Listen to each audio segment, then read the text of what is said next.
Hey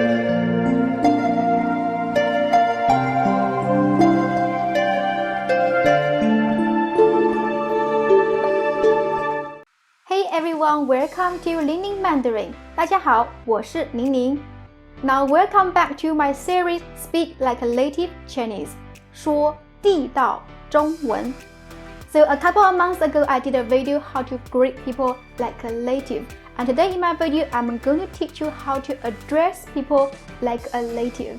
When you go to China, no matter you are on a business trip or just to travel, one thing I noticed many foreigners struggle is how to address Chinese people appropriately. No matter it's your business partner, your colleagues, your friends, or just a random shop or restaurant owner, a driver, or even a cleaner. In reality, no matter who, to address them correctly is a way to show respect. As I mentioned before, that in China, the way we talk to one another really depends on our social connections. And that's also the same, the way we address them or we call them also depends on our social connections. So in my video today, I'm going to list you two different social groups. First, the formal or distant group. And second, the informal or the non-distant group. So I'm going to teach you all the ways to address them in these two different groups. After the lesson today, you will be able to know how to address anybody in China most correctly and most confidently.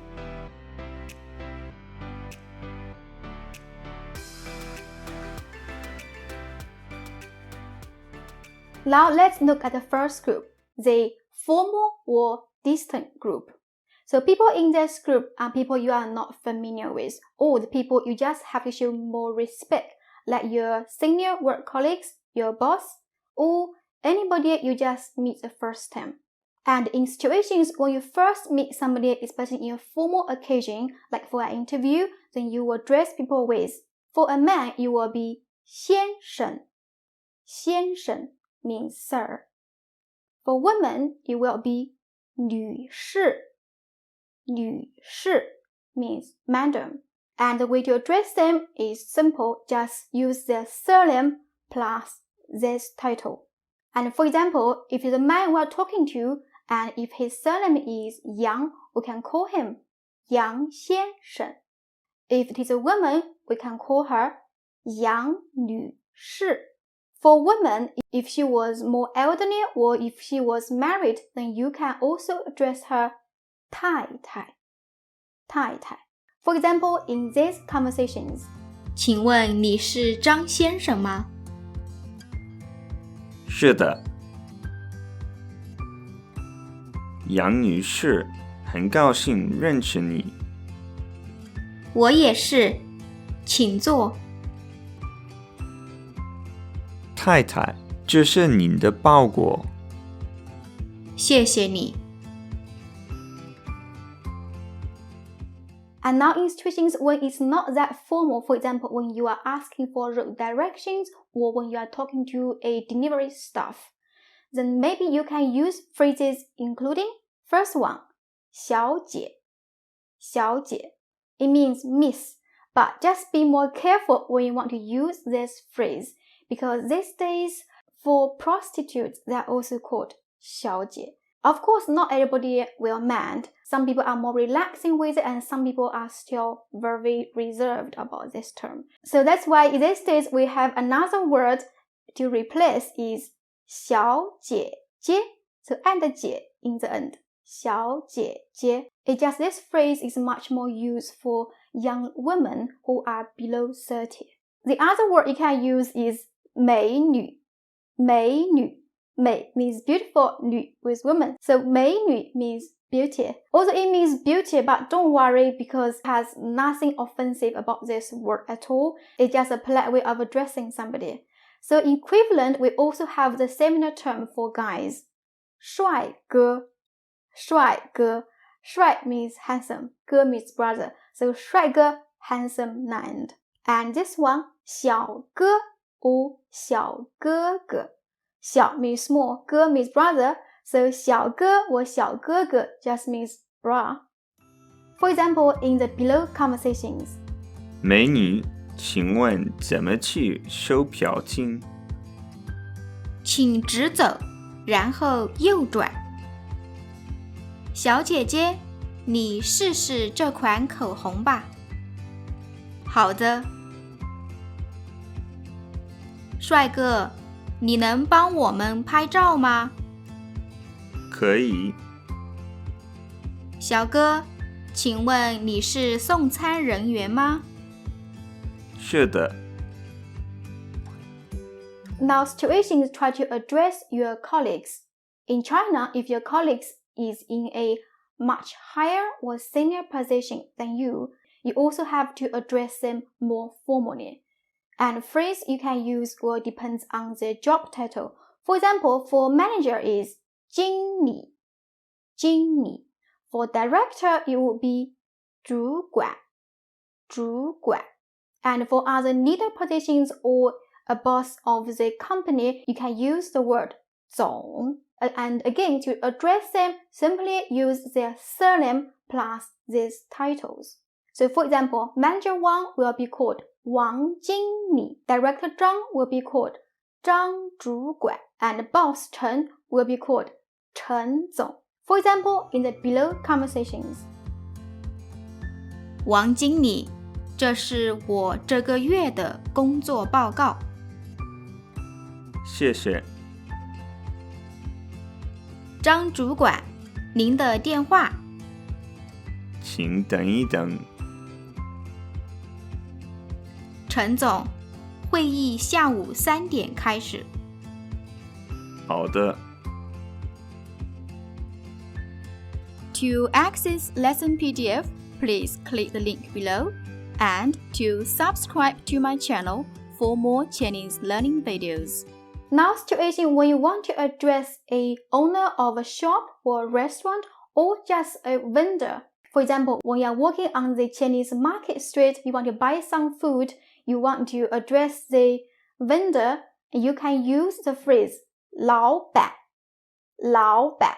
老板 just means boss, but over here it is not a formal word, it is just a local polite way to address people. And you don't have to add any of the surname at all. Simply just call them 老板. For example, 老板，我要2份煎饼。好的，一共10块钱。And now for drivers or other manual workers like construction workers, you can just call them 师傅. 师傅. 师傅 actually means master. But over here, it's just a polite way to address people. And again, you don't need to add any surname at all. For example, if you are in the airport and you want to take a taxi to the hotel, you can use the example in below. 师傅，我们去阳光宾馆。好的，请上车。Now for a female worker, maybe a cleaner or a nanny, then you can call them 阿姨. 阿姨. 阿姨 actually means aunt or auntie, but over here, it's just another polite way for us to address a female worker. For example, 阿姨，请问这里有卫生间吗？有，在2楼。So all of the situations I mentioned above all belong to the formal or distant group. Now let's come to the second group, the informal or the non-distant group. So people in this group belongs to people like your family, your friends, or people you are more familiar with, like your neighbors. For common families and friends, you can just address them by their given name. And for example, I have a friend called 张丽红. I won't address with her surname at all when I call her. Instead, I just call her 丽红. And our conversation will be like, 丽红，我们明天去逛街吧。好啊。In this group, there will be a small exception. That is for your families who are not in the equal rank with you. For example, your uncles, aunties, or your grandparents. Even for your peers, like your cousin but older than you, it is still better to call them by the title. For example, 叔叔，对不起，我迟到了。没关系。表哥，好久不见。好久不见。And now for neighbors or for colleagues you are familiar with, or just colleagues when you are on an equal rank position, then you can just call them by using 老 old plus their surname, or if they're younger, 小 plus their surname. So normally you use 老 plus surname when the person is older, but still it's not always the case. Some people, for young people, it is also very common. For 小, it has to be the younger people. Just like one of my neighbors in China, his surname is Zhang, so I normally just call him 老张. And let's look at the following conversations. 老张，最近工作顺利吗？还不错。小陈，我可以用你的笔吗？可以。Now the final one of this type, simply just call them by their nickname, 小明. And you will only use this term when you are actually very familiar or very close with one another, like your best friend. And for example, I have some best friends, they have nicknames, and nicknames in China normally are related to animals, like 熊猫, panda, 猴子, monkey. For example, in the below conversations. 熊猫，明天下午来我家吃饭吧。好啊。猴子，你上个月去哪里度假了？去法国了。So above are the examples you will address for people in the long-distance or informal group. It's quite interesting to notice that for family and friends, they normally just belong to the informal or long-distance group. But for working colleagues in business, you have to be more careful.